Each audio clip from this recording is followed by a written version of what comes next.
Here you go, we're live. Hello, welcome to Visa Tutorial. We are going to do we're just going to talk about I-485 today. And if anybody has questions, they're welcome to ask away. You can just post a comment and ask a question, and we are going to answer your questions. All right. So, you want to start off? Yeah, so for the adjustment of status, this is all about the adjustment of status. And I'm going to go through the cover letter. So these are the list. This is the list of the things. We have a list. All the stuff. I can't see it. I know. I'm trying to get it. There we go. So we're going to go through that. All right. Go through the cover letter. So you would need 2 passport style photos. That is for the applicant. So I was the applicant. So I prepared 2 passport style photos. And then next would be the payment check in the amount of $1,225. And you should write on the check, to I think it's Department of Homeland Security. U.S. Department of Homeland Security. Yeah. And then the other one is the G1145 if you want a notification of application. So it's just, I think it's just your email ad, really, if you want to be. It was helpful because you could basically track it. I mean, yeah, but now there is online. You can just do it online. Yeah, and then you can just check your status online now. So before, when there was no online, because I have an online. When there was no online account before, you couldn't do it, but you just had to use the e-notification. I would still do it because you could still track it if you were doing it with paper. When they receive it, they would email you and saying that we have received your application. I think it's still helpful. But this is optional. It's all up to you if you want to do the G1145. If not, because you have an online account, then you don't need to do it. Yeah. And then next would be your form I-485. And in our YouTube channel, we actually have a video of how to fill the form out. And then after that, you would need to send a copy of your birth certificate. That is my birth certificate. And then a copy of my passport biographic page, copy of K1 visa in passport and USA entry stamp. I'll just add something really quickly. So prior to even starting the I-485 adjustment of status packet, I actually, originally to petition Jovi, I had a lawyer help me with everything. And I remember I just inquired, just had a question for the lawyer once we had finished the petition, and that was, what do we need to pay to continue using your services for the adjustment of status? And he's like, well, it's going to cost about $3,000 something. And he rattled off some crazy number. And on top of that, then he, kind of used a scare tactic by just showing me like a big old stack of paper. Now, at that moment, I had no idea what was even in the stack. It was just a big old stack of paper, kind of basically what we do, for free here. We just kind of go through each sheet of paper.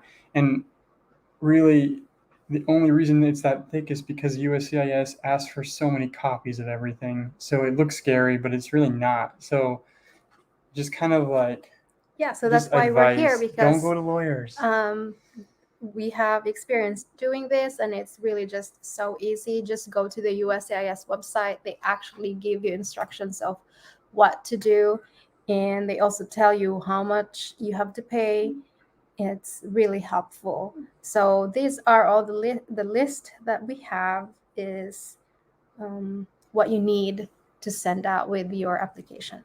So yeah, we have the copy of K1 visa and passport and USA entry stamp. And then you have to also send a copy of your I-797C notice of action of I-129F fiance petition. So when your fiance, before you got married, when your fiance petitioned you, USCIS should send your fiance a receipt notice, and that receipt notice, you need to send that with your adjustment of status. And that is that they call it NOA or NOA1 receipt notice. Next would be the I-797 notice of action of I-129F fiancé petition. So it's the same thing. The fiancé petition, once Zach sent that out, the USIS should send him the receipt notice. After 2 weeks, he should receive the approval notice. So that you should keep that when you're still doing your fiance petition, because you know that you would need it for your adjustment of status. Just keep absolutely everything the USCIS gives Yeah, you, and you so won't have any trouble. we kept like all of our papers from fiance petition up to now that I am a US citizen. So we have all of our papers that we need still. So you would need that receipt notice and then the approval notice of your fiance petition.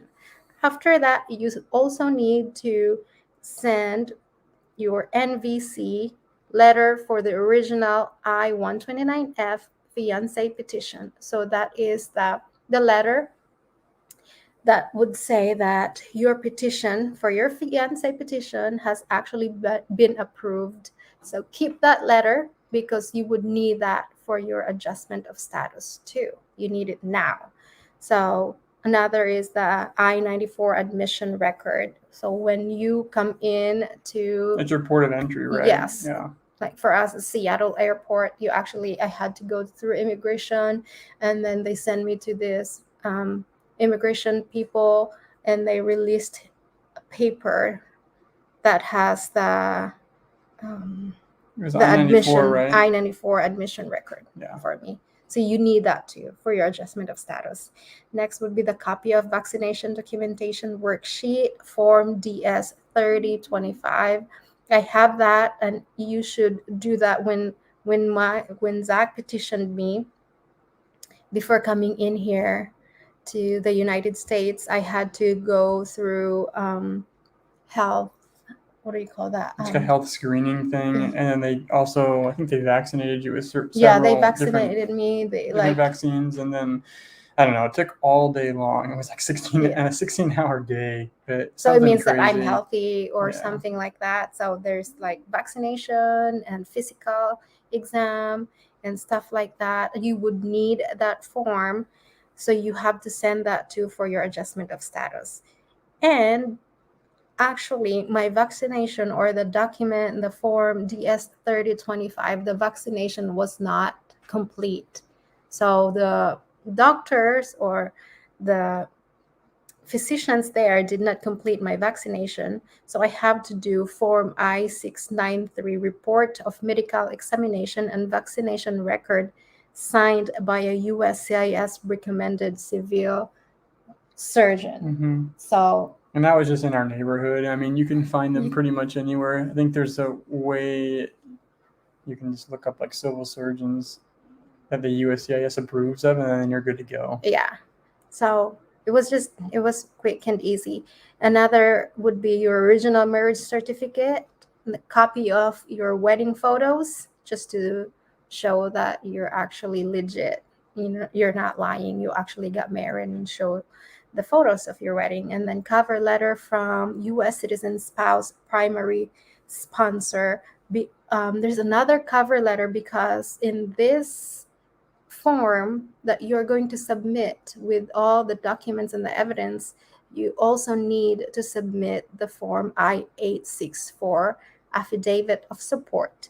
So it's just like a cover letter for each topic or each form that you send in, I guess, is what you should be doing. So like for the adjustment of status, I-485, cover letter. Mm-hmm. For the main whole entire like packet, cover letter. So cover letter, then I-485 cover letter, what was it, 864 cover letter, and then anything following that would have its own personal cover letter. So we just did cover letter just so the consulate can see what are the papers that we put in our packet, just to be more specific and detailed. So we did the form I-864, and then before that we sent the cover letter and then the form itself. And then after that, we sent the copies of federal income tax return form 1040 for 3 most recent tax years. And that's for my husband.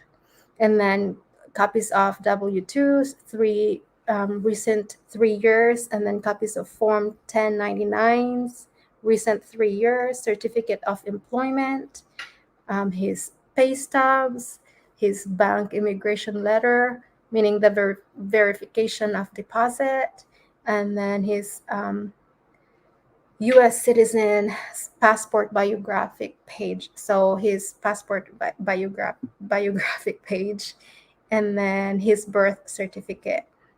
So we also send not just his I-864 affidavit of support, but we also needed a joint sponsor.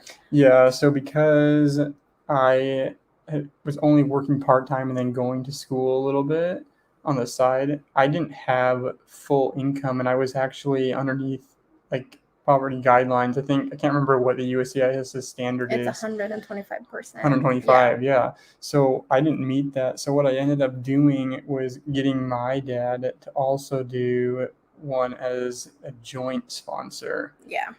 So we had his dad filled out the I-864 affidavit of support.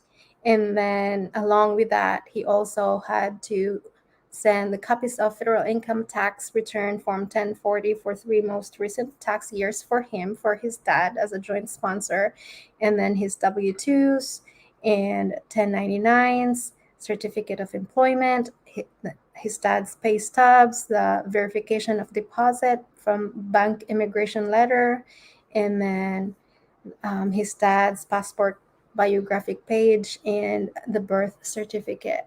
So basically, what we sent for him, everything, Yeah. we just copied it. So because he is a joint sponsor. So I think that's all that you need really to do the adjustment of status.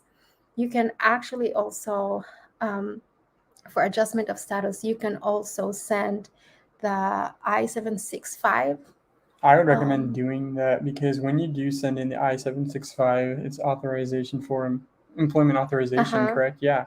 So when you send that in, you will not be bored coming into the U.S. because it can be a pretty boring place. A lot of the time, you're in your own country and you have all your friends and all your family, and then you leave that.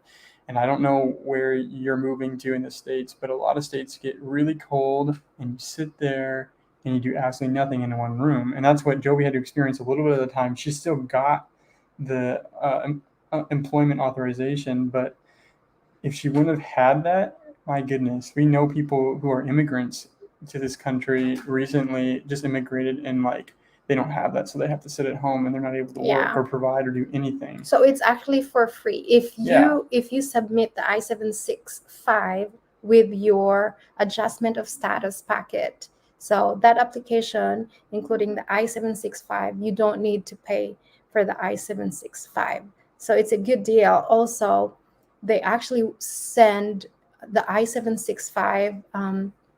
They send it first. It's just a temporary. You got your employment, temporary employment after card, 2 weeks, correct? Like workers permit card. Yeah, it was a workers permit card. Yeah, and it was just quick. Yeah, so we sent out the whole packet with the adjustment of status, and including that is the I-765 application, and then they notified us that they received our application, and then after the notification, they also sent us. After 2 weeks, they sent me a card as a temporary employment authorization card. So I was able to apply for a job here. I also, with the adjustment of status, including I-765, I also applied for advanced parole. And that way you can explain. Was awesome. So, I mean, think of any kind of vacation destination you want to go to, or maybe you just want to go back home to visit family. With that parole authorization, I think it's what's the name of the form? Is I-1? Yeah, I-131. I-131. Yeah. With that form, you're able to go abroad for like a little bit of time and then come Yeah. back into the United States. While they are still processing my green card. So Yeah. there's no proof I don't have green card, but I wanted to go travel or go visit my family. Which we did. So then Yeah. when I think it was like around 2015, my brother was getting married in the Philippines. So we went to go there, and then we had that advanced parole, and we were able to come right back. And it's so helpful. You hand that to immigration when you get to the US, and there's no trouble at all. Yeah, so that's all, and that's our adjustment of status. We hope to, I want to add something really quick. We hope to add more weekly videos. Right now, we are working on K1 visas and coming in, like getting your petition ready. So if you know people that, are planning on getting married, let them know about our channel. Yeah. We'd love to help them. So, you can just leave a comment and we will try our best to answer your questions. Yeah. All right. Thank you. See you guys. Bye.